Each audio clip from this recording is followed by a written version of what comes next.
This was our last day in Manali, and Manali had saved the best for the end. It was as if the mountains wanted us to leave with something unforgettable. Welcome to the last installment of this series, The Mountains Are Calling. For once, we woke up on time. No snoozing alarms, no lazy starts. We were up and waiting to start at 8:30 in the morning. And as promised, Rana Ji was already there, flashing that familiar warm smile standing next to his ever reliable Tata Sumo. The plan was crystal clear. Sissu. We reached Solang Valley early in the morning, only to be told we'd have to wait. The roads ahead, we were assured, would open shortly. While we had some time, we did explore a little around Solang, but never wandered too far from our car. Only a limited number of vehicles would be allowed beyond this point, and there was no way we were risking missing that chance. And then it happened. A few vehicles were finally allowed to go beyond.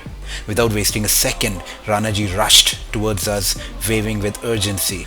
There was no time to think. We jumped in, hearts racing, engines roaring, and just like that, we were finally heading towards Sissu.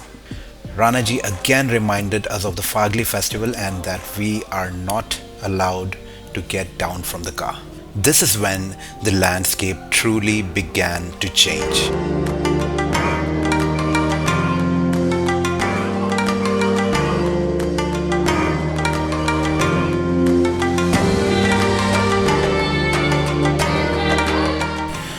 Not long into the drive, we soon approached the magnificent Atal Tunnel, one of the longest road tunnels in India.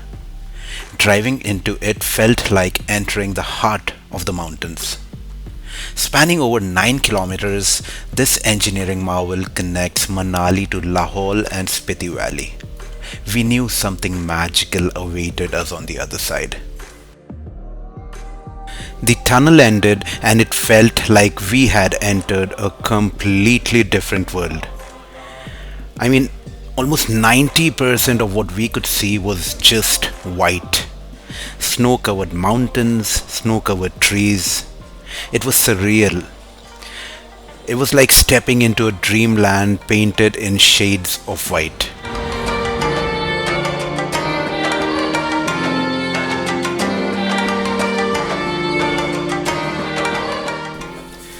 The only heartbreak, the army personnel did not allow us to go any further.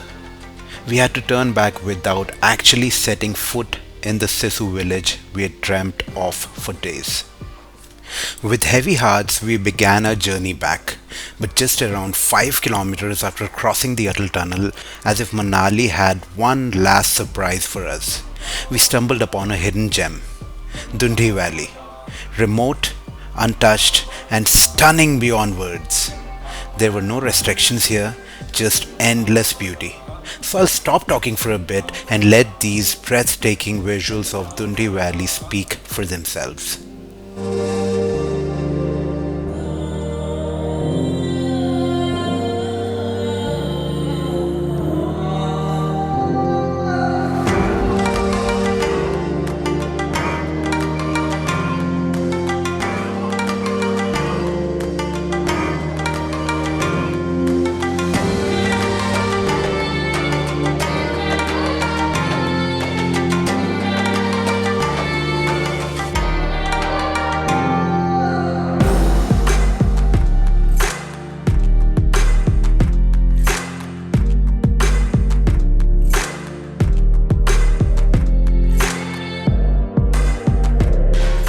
I didn't know we were this close to something so unreal.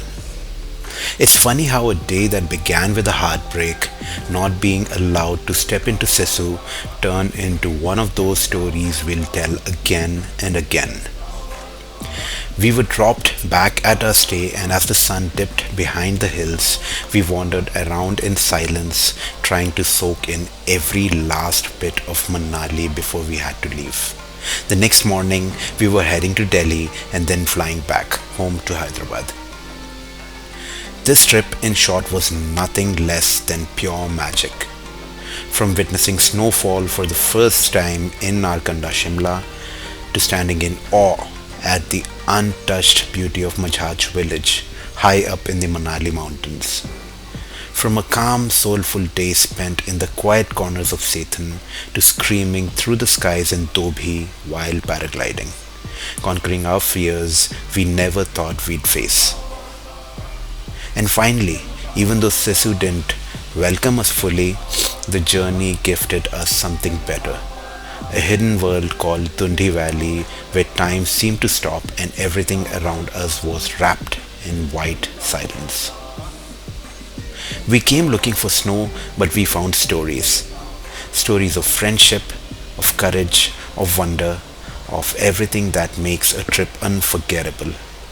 This journey gave us laughter, fear, pace, and memories that'll echo in our hearts for a long, long time. Until next time, the mountains will be calling again.